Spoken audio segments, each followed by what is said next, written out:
En fait, il y a beaucoup d'influences conscientes et inconscientes dans le film. Il y a une envie un peu des monstres, de Linorizzi, il y a un peu de Blier, il y a un peu de... Voilà, Il y a aussi les comédies américaines de Judd Apatow, etc. Voilà, les comédies américaines ont une espèce de culot bizarrement qu'on avait beaucoup en France et qu'on n'a plus. Il y a effectivement, quand j'en parle des films de Blier, c'est une grande référence, mais on est parti en fait dans l'idée de faire une comédie pour adultes. On s'est dit que la comédie n'était pas forcément faite pour les 7 à 77 ans, qu'on pouvait aussi, et à un moment donné, on a un peu oublié de s'amuser entre adultes, avec des thèmes d'adultes.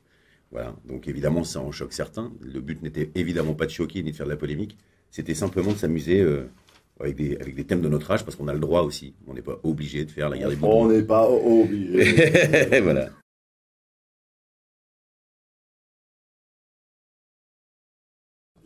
C'était important, non. C'est surtout une très bonne réalisatrice, en fait, plus qu'une femme, j'ai l'impression. Mais c'est intéressant sûrement d'avoir son point de vue de femme sur le texte. On lui a proposé le texte de Nicolas Bedos, elle l'a lu dans le bureau en 10 minutes, elle a dit c'est formidable, j'ai envie de le faire, oui, je le fais. Tout s'est fait comme ça, c'était un espèce de système très communiste, en fait. Il n'y a pas vraiment de chef, il n'y a pas vraiment de chef d'orchestre ou de metteur en scène, tout le monde était un peu... à la fois, et oui, c'était un espèce d'arbre à 7 branches, avec 7 metteurs en scène différents, mais Guillaume Schiffman aussi a énormément participé, puisque c'est lui qui était en plus responsable de tous ces plateaux, finalement. C'était la même équipe technique à chaque fois, donc en fait, le metteur en scène venait, repartait à la fin de la semaine, et on changeait. Et c'était exactement la même équipe technique. Donc pour Guillaume, ça a été quand même, il a fallu qu'il s'adapte à 7 fois, à chacun. Cet homme est souple, cet homme est doué. Respectez cet homme est fou, surtout. Et c'est ce qui vous a permis de garder, enfin d'essayer de... Parce que j'imagine quand on fait un film à sketch, une des premières difficultés, c'est de se dire, bon, comment rester malgré tout homogène, cohérent, faire une continuité. On a vraiment accepté le film à sketch, quoi. On s'est pas dit, on va pas essayer de trouver un fil rouge un peu pompeux, machin. Et puis il se trouve qu'il y avait effectivement une espèce d'homogénéité, oui, sûrement dans la lumière, dans la proposition de Mamar aussi, le Mamar El-Sheikh, le chef décorateur. Et puis dans le ton, sûrement aussi dans l'écriture, dans le fait, je sais pas, c'est quelque chose de parfois inconscient, même. Ouais.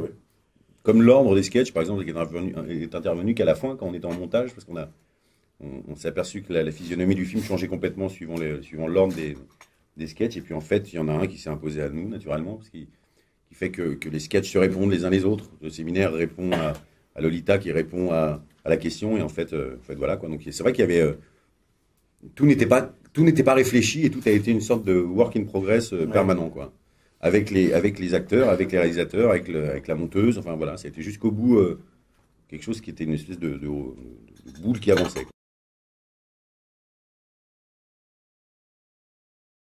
Il y a un sketch qui est réalisé par Yann Kounen qu'on a mis de côté parce qu'il était un peu orphelin à l'intérieur de tout ça. Il était un peu trop barré dans un genre. Il avait une esthétique un peu particulière. Il est formidable. Mais le sketch est extraordinaire. C'est pas parce qu'il était pas bien, c'est juste que tout d'un coup il y avait une espèce de...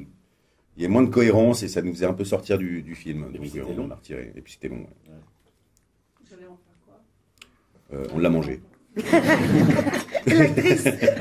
Non, il va... Il sortira en DVD sûrement, et puis pourquoi pas en salle, peut-être. Et pourquoi pas en salle aussi, ouais. Il dure combien de temps? Il dure 22 minutes, 23 minutes. Ah, non, un peu moins déjà. Non.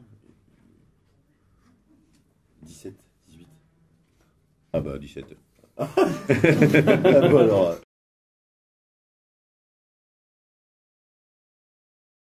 Mais il y a une polémique par jour. Oui. Aujourd'hui. Polémique, et le mot... On les a pas enlevés, on les a censurés.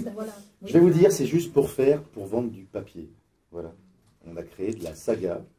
Ça tombe bien, en plus, on est aux Oscars, tout ça, avec Guillaume, etc. Je pense que c'est juste pour créer un petit buzz, pour créer un espèce de...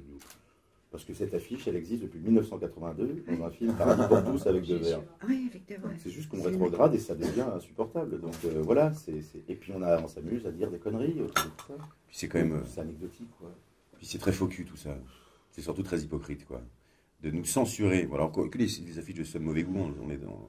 C'est nous qui les avons faites, hein, donc... Bien sûr. Non, mais on sait, hein, ça allait avec le thème. Là, pour le coup, si on les prend au premier degré, oui, c'est compliqué. On voit bien que les idiots là-dedans, c'est pas... Mais qu'on nous les en censure, c'est extrêmement violent, la censure. C'est extraordinaire, quoi. Qu'on fasse une polémique sur la qualité sur le mauvais goût de l'affiche, mais pas sur sa censure, que personne n'ait gueulé là-dessus, je trouve ça dingue. Ça a été pareil pour Stéphane Guillon 10 jours avant. Il y a une espèce de dérive où tout d'un coup, on prend des décisions de censurer les choses, etc. Alors qu'on a des affiches porno sur tous les kiosques à journaux à hauteur des gamins de 4 ans, que Zaya maintenant est une star nationale. On est où là? Où on est? Ça n'a pas de sens tout ça, voilà. Et c'est schizo, c'est surtout très schizo. Mais c'est bien, hein, ça nous a fait de la pub. On s'en serait bien passé, mais ça nous a fait une super pub en fait. Malheureusement, ou heureusement. Mais on s'en serait bien passé, ouais, parce que la polémique, c'est. Parce qu'en plus, ça fait toujours. Il y en a certains qui pensaient qu'on l'avait fait exprès, que c'était un espèce de coup de projecteur, un coup de pub pour le film, alors que franchement, ça serait bien passé. C'était pas du tout le but. Nous, on voulait pas faire de polémique du tout. On voulait se marrer, voilà. On voulait rigoler. C'est pour rire.